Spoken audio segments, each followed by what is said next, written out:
Good evening and welcome back to our continuous coverage. We are broadcasting live, and to be perfectly honest, the entire team is still trying to process what can only be characterized as a tectonic shift in the landscape of professional tennis this season.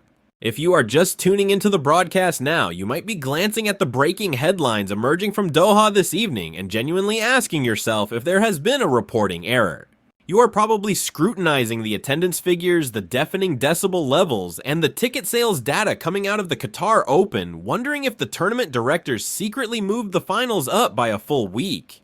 But let me be crystal clear, make no mistake about it, this event was not a final, it was not a semifinal, nor was it a quarterfinal clash. This was not even a high-stakes showdown between the established titans currently sitting in the top 5 of the WTA rankings.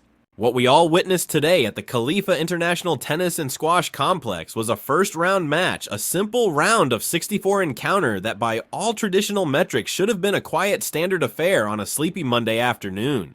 However, what transpired today proves that the city of Doha did not merely play host to a standard tennis match. It played host to a legitimate cultural phenomenon. The headlines you're reading are real, and the shockwaves from this event are currently vibrating through the entire sporting world. Alexandra Eala, the 20-year-old sensation from the Philippines, has not just arrived in Qatar for the 2026 season, she has effectively taken over the entire tournament. We are talking about a completely sold-out stadium packed to the rafters. Let me repeat that fact because I want the absolute gravity of this situation to sink in. We saw a sold-out center court for an opening round match. In the long and storied history of the Qatar TotalEnergies Open, a prestigious tournament that has hosted Legends Grand Slam champions and former world number ones, it is almost unheard of to witness this level of hysteria and this density of crowd participation. Seeing this kind of turnout this early in the tournament week is simply unprecedented. Usually the stands fill up gradually as the stakes get higher and as we inch closer to the trophy ceremony on the weekend, but today the script was completely flipped on its head. The tickets were completely snatched up before the first ball was even struck, and the queues outside the complex stretched for city blocks. It was a sea of red, blue, yellow, and white. These are the colors of the Philippine flag, painting the streets of Doha in a vibrant, chaotic display of national pride that transcends the sport of tennis itself. The organizers are already dubbing it the Eala effect. But quite frankly, that term feels like a massive understatement for the absolute spectacle that transpired on the court today. We saw reports surfacing earlier this week, including comments from fellow pros like Daria Saville suggesting that Eala was rapidly becoming a box office goldmine for the tour. Saville noted that if she were a tournament director, she would move heaven and earth just to get Eala into her draw. And today, we saw exactly why that sentiment exists. The energy pulsing inside that stadium wasn't just supportive, it was electric. It was absolutely deafening. It was the kind of intense atmosphere you typically reserve for a Davis Cup final or a World Cup soccer match, certainly not a WTA 1000 opener. But we must be careful not to let the spectacle overshadow the actual sport, because the narrative here is distinctly twofold. Yes, the crowd was a massive story, but the player on the court earned every bit of that story. Alexandra Eala ranked world number 45 and climbing fast walked onto that court carrying the heavy weight of a nation, and perhaps more dauntingly, the weight of a statistical curse that has haunted her young career. She was facing Tereza Valentová of the Czech Republic. Now for the casual viewer, that name might just represent another opponent in the draw, but for those who have closely followed Eala's trajectory, you know the significance of the Czech jinx. Before today, Alex Eala had faced Czech opponents multiple times on the tour, and every single time she had walked away as the second best player on the court. It was rapidly becoming a significant mental hurdle, a bizarre statistical anomaly where the disciplined, heavy-hitting style of Czech tennis seemed to be the ultimate kryptonite to Eala's gritty lefty creativity. She had actually lost to Valentova before suffering a crushing straight sets defeat in Japan just last year in 2025. The pundits knew this history. The betting markets certainly knew this. The pressure was immense. Imagine having 7,000 screaming fans expecting a coronation, but you are staring across the net at a player who has historically owned you. That is the intense crucible Alex Eala stepped into today. And the result is exactly why we watch sports. It is why we obsess over these narratives. Eala didn't just play the match, she completely deconstructed the narrative. She didn't just feed off the crowd's energy, she harnessed it, bottled it, and weaponized it against the history books. The shock here in Doha isn't just that the seats were full. The real shock is the complete transformation of the tennis atmosphere itself. We are used to polite applause in this sport. We are used to the umpire saying, "Quiet, please." Today we faced a literal wall of sound. Every forehand winner was met with a roar that shook the television camera lenses. Every breakpoint saved was celebrated with the intensity of a championship match point. And for Valentova, massive credit is due because playing against that kind of partisan hostility is a nightmare for any athlete. But make no mistake, this was Eala's stage. She turned the Khalifa complex into her own version of the Araneta Coliseum. She transformed a solitary sport into a team effort with thousands of overseas Filipino workers serving as her collective doubles partner. This moment matters deeply. It matters because it signals a massive shift in the economic and cultural gravity of the tour. We have seen the big three in men's tennis retire or fade away. We are constantly scanning the horizon for the next generation of superstars who can actually move the needle. We need players who can sell tickets, who can make people care deeply about a first-round match on a random Monday. Today, Doha found its answer. Stay tuned, because if this is round one, the rest of the tournament promises to be absolute chaos in the best possible way.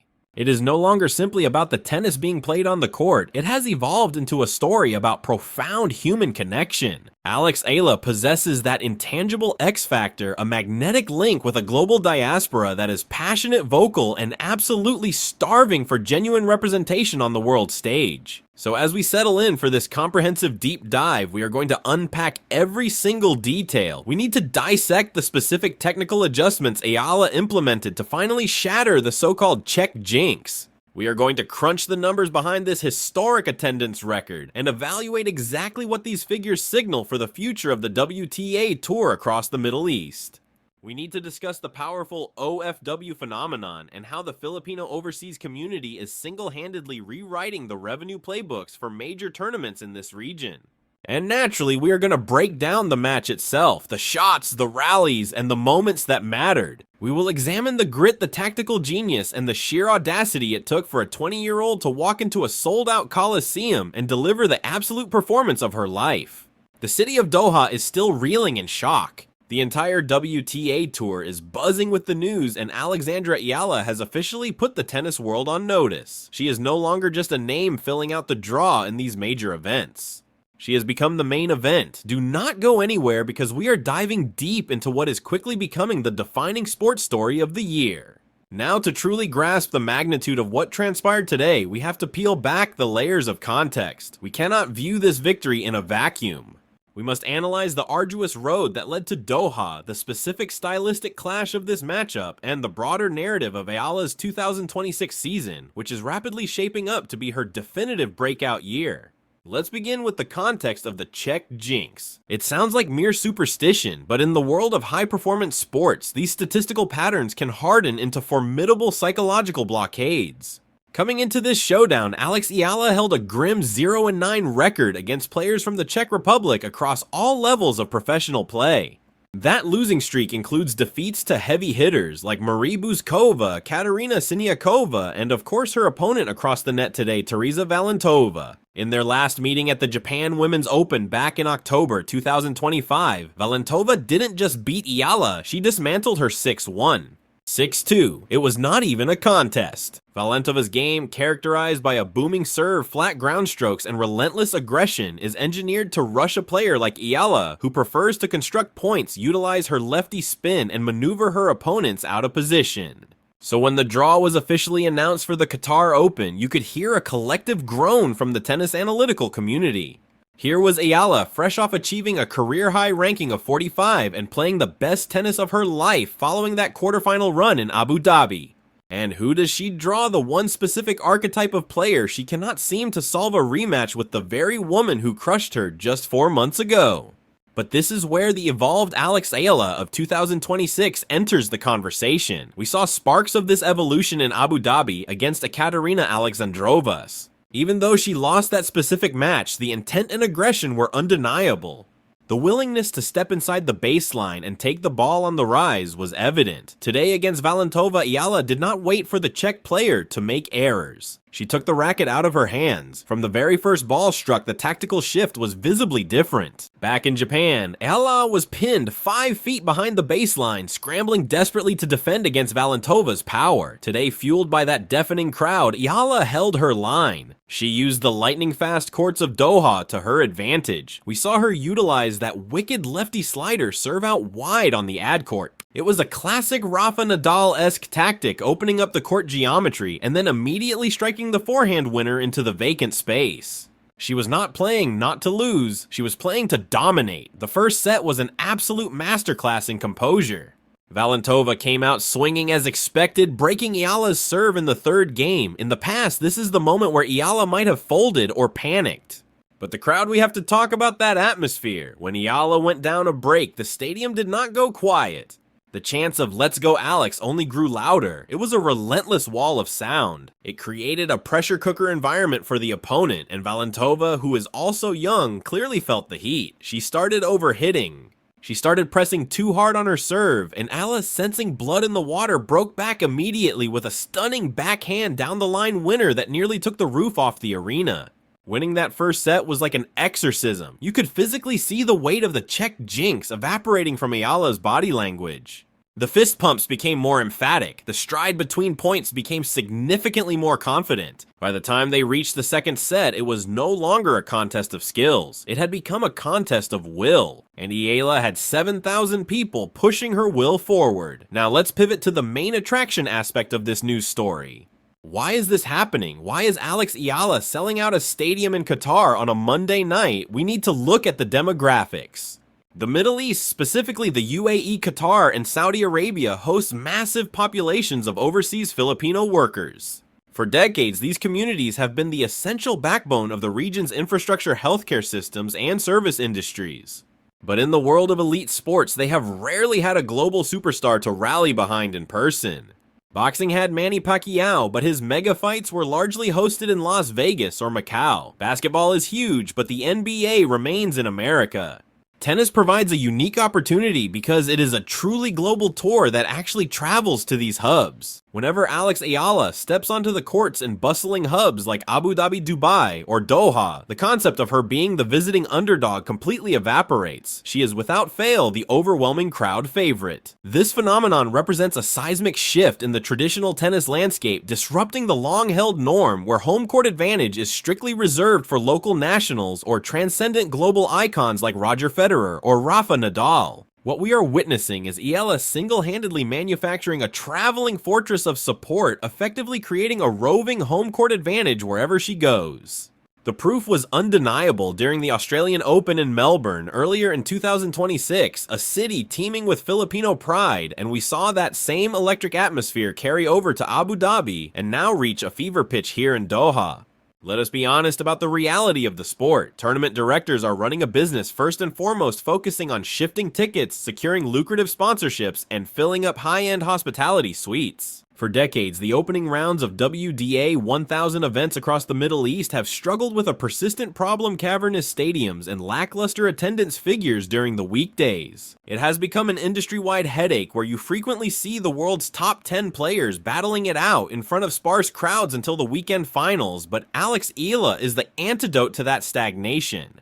She successfully mobilizes a sleeping giant of a fan base supporters who are not just numerous, but incredibly passionate and eager to open their wallets to back one of their own. When word got out that tickets for her opening match had vanished almost instantly, it sent a shockwave through the WDA headquarters, signaling that the old rules of engagement no longer apply. The entire map of tennis fandom is being redrawn before our eyes, shifting away from an exclusive reliance on the legacy markets of Europe and North America. The Asian market, and specifically the massive Southeast Asian diaspora, has arguably been a sleeping giant for years, and Eala is the catalyst finally waking it up in 2026. This carries significant fiscal weight. If you are organizing the Qatar Open, securing Eala's participation becomes a top priority for your bottom line every single season. Organizers will likely begin slating her matches for primetime evening slots, ensuring maximum visibility under the stadium lights for local fans while optimizing broadcast times for millions watching back in the Philippines. In the future, we can expect to see wildcards deployed with much more precision, ensuring that athletes who command this level of commercial pull are guaranteed a spot in the main draw. However, credit must be given where it is due. Eala did not require any special favors or wildcards this week. She arrived on the strength of her own ranking, which makes this Cinderella story even more compelling. She has proven that she belongs on this stage purely on athletic merit, yet she simultaneously dominates the box office through sheer popularity. Now let us pivot back to the technical breakdown of the match, because focusing solely on the crowd would be a disservice to the high-caliber tennis displayed on the court. The turning point arrived deep in the second set, with the score locked at 4 games, all absolute crunch time, with Valentova serving at 40-15 and looking comfortably in control. It appeared inevitable that Valentova would hold serve, but Eala suddenly flipped the switch, stringing together 3 consecutive points of sheer brilliance that stunned her opponent. It started with a desperate defensive lob that miraculously clipped the baseline, completely resetting the point and forcing Valentova into an unforced error. She followed that up with a blistering forehand return winner, neutralizing a serve that was clocking in at 180 kilometers per hour. It was a display of pure reaction and instinct, culminating on breakpoint with a grueling 15-shot rally where Eala ran Valentova ragged from corner to corner, mixing slices with heavy topspin until her opponent finally crumbled and netted a backhand. Securing that break of serve to go up 5-4 was the fatal blow, giving her the chance to serve for the match with the momentum firmly on her side. The roar from the stands was absolutely deafening, and I honestly do not know how Eala could hear the ball bounce, yet she closed it out with a steely love hold, ripping an ace out wide to seal the deal. While the handshake at the net remained strictly professional, the celebration that followed was an outpouring of raw, unfiltered emotion. Eala pointed proudly to the flag on her kit, and then gestured to the screaming fans, acknowledging that this was a shared victory, a truly symbiotic moment between athlete and audience. The energy of the crowd clearly elevated her game, helping her snap a historic losing streak and effectively jumpstarting her 2026 campaign. This victory accomplishes several things. First, it defends the critical ranking points she needs to remain in the top 50, and second, it books her a date with the seeds in the next round, likely against a top 20 contender. Perhaps most importantly, this win shatters the mental blockade she has faced when going up against the tour's heavy-hitting Czech specialists. If she has the tools to dismantle a player like Valentova, she certainly has the belief to take down powerhouses like Krejcikova, unlocking a new tier of self-confidence. We must also consider the grueling schedule she is facing, as Eala made a deep run in Abu Dhabi just a few days prior to arriving here. After playing double semifinals and singles quarterfinals, the travel might be short, but the cumulative fatigue is a very real factor, even if adrenaline acts as a potent painkiller. The massive surge of energy she absorbed from the fans today likely masked her physical exhaustion, but how she manages her recovery over the next 24 hours will be the deciding factor. Her coaching staff has a massive job on their hands to manage the circus around her, balancing the necessary media obligations and autograph sessions with the need to conserve her emotional battery. Staying mentally grounded after such an electrifying upset is often a more difficult challenge than playing the match itself. Taking a step back to look at the macro view of the Qatar Open, this storyline could not have come at a better time for the organizers. With a string of high-profile withdrawals from stars like Sabalenka, Pegula, and Krejcikova this week, the event was desperate for a spark and a compelling narrative to keep viewers engaged. They received far more than just a storyline. They got a full-blown cultural movement, as Eala Mania has single-handedly rescued the buzz during the tournament's opening days. Every media outlet in Doha is running features on the Filipino phenomenon, and local newspapers are splashing images of the raucous crowd across their front pages.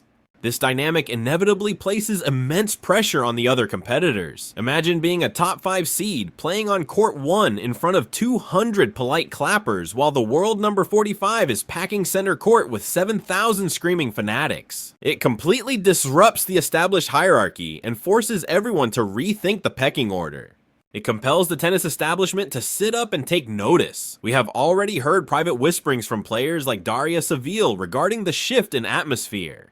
Her rivals must be thinking, I need to bring my absolute A game because I am not just playing her, I am playing against thousands of people in the stands. It brings to mind the early days of Maria Sharapova's breakout stardom, or the way Li Na brought the entire Chinese market into the tennis fold. Yet this feels distinct because of the unique diaspora element. For Alex Eala, home is not just one country, it is everywhere her people are, and as the match stats clearly show that support is a game changer. Let's talk statistics, because the numbers coming off Eala's racket were staggering, specifically her unforced error count, which plummeted well below her season average. Typically when the pressure cooker is turned up, shots start sailing wide. However, for Eala, the exact opposite occurred, signaling a massive evolution in her psychological fortitude now that she has officially turned 20 years old. We need to stop looking at her as the former junior champion trying to find her footing. She is officially a seasoned professional with serious mileage on the tour. She has taken her beatings and paid her dues, learning the hard way how to steel her nerves, and quite frankly, today served as the ultimate graduation ceremony for her elite mental resilience. While the headlines screaming about sold-out stands are going to flood your feeds, and deservedly so, because this is a promoter's absolute fantasy. For the true students of the game, the real story is how Eala finally cracked the code against a pure power hitter, a breakthrough that unlocks her path to the top 20. We always knew she possessed the soft hands and the lightning footwork, but the lingering doubt was always whether she could withstand and redirect the heavy artillery from the tour's biggest hitters. Facing down Valentova's crushing ground strokes today, she delivered an emphatic, undeniable yes, which leaves us asking what comes next in this narrative. We are only in the opening stages of the Qatar Open 2026, yet we may have already witnessed the tournament's defining legacy, and the shock value goes far beyond the scorecard. It is about the sheer emotional weight this match carried for the masses, challenging the stigma that tennis is too elitist or disconnected from the general public. The vibe in Doha today was electrifying, accessible, and pulsating with life, proving that Alexandra Eala is single-handedly building a bridge between the sport and a whole new fan base.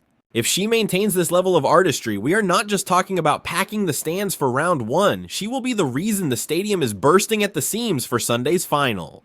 As we conclude our broadcast of this historic day here in Doha, it is crucial to zoom out and analyze the wider trajectory we are witnessing. It is incredibly rare to find a perfect storm where athletic excellence, cultural pride, and economic power crash into each other like this. Officially, the record books will log Alexandra's opener at the Qatar Open as a clean straight sets dismissal of Tereza Valentová. However, for the thousands roaring in the stands and the millions glued to screens across the Philippines and the globe, this marks the specific date the Eala era truly went international. In the sports world, we are always obsessed with pinpointing that specific arrival moment for a star. You could argue Eala arrived with her US Open Junior Slam or her maiden pro title, but let me tell you, the energy surrounding this victory hits differently. This marks her metamorphosis from a promising prospect into a legitimate franchise player. When you pack a foreign stadium to the rafters on a Monday afternoon, you transcend being just an athlete. You become a cultural icon and a market mover, though the path forward through the Doha heat remains incredibly steep. The draw is unforgiving with Grand Slam champions and heavy hitters waiting in the wings for the upcoming rounds. Her future opponents boast more experience, heavier shots, and superior rankings, yet not a single one of them possesses the X factor Eala is wielding right now. She is riding the momentum of a tidal wave, and that old curse is dead and buried deep beneath the hard courts of the Khalifa International Tennis and Squash Complex. Her self-belief is touching the stratosphere, and rest assured these crowds are only going to swell in size. If you thought the decibel levels were high today, just try to visualize the pandemonium if she punches her ticket to the quarterfinals or the semifinals. Organizers might genuinely need to open up overflow viewing zones to handle the demand, and looking past this week, the ripple effects for the rest of the 2026 season are colossal. Eala is slated for Dubai, next followed immediately by the prestigious Sunshine Double Swing at Indian Wells and Miami. These tournaments represent the absolute pinnacle of competition outside of the four majors. By demonstrating she can thrive under the blinding spotlight of a WTA 1000 main draw here in Doha, she is priming the engine for a monster run stateside. Every point she banks now is critical for her ranking mathematics. If she breaks into the top 32 before Roland Garros arrives, she guarantees avoiding the top seeds early on. That is the cold hard strategic objective. But the emotional goal is simply to ride this surge as long as possible, and we absolutely must salute the Filipino community here in Qatar. You are the undeniable co-stars of this broadcast, showing the planet what true passion looks like and transforming a standard match into a roaring celebration of national identity. It served as a stunning reminder of how sports can unite people who are thousands of miles away from their homeland. So while the headlines might read, "Doha shocked," perhaps it is time we stop being surprised and simply start getting used to this new reality. Alexandra Eala is a verified force of nature who is barely scratching the surface of her potential, having sold out the venue in her very first outing. I would bet good money that tickets for her second round clash are already disappearing as we speak. Thanks for tuning in for this special analysis. It has been an absolute privilege to dissect one of the most thrilling days in the recent history of Asian tennis. We will return with wall-to-wall coverage as Eala continues her historic campaign through the desert heat. Until then, keep your eyes on the ball and do not take your gaze off the rising star from the east. Good night from our studio.